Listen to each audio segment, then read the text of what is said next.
The news in detail.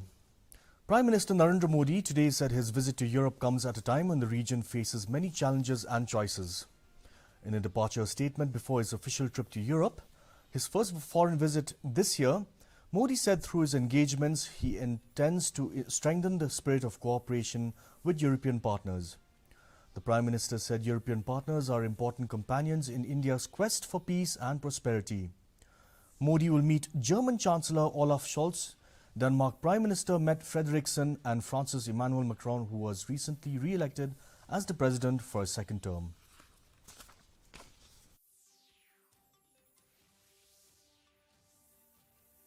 Prime Minister will be leaving on a visit to Europe from tomorrow. He'll be traveling to Germany, Denmark and France for bilateral as well as multilateral engagements.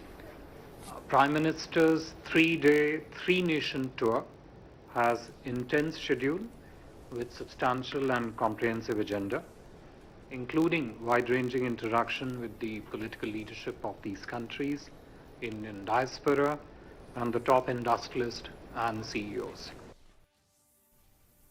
The gross goods and services tax revenue collection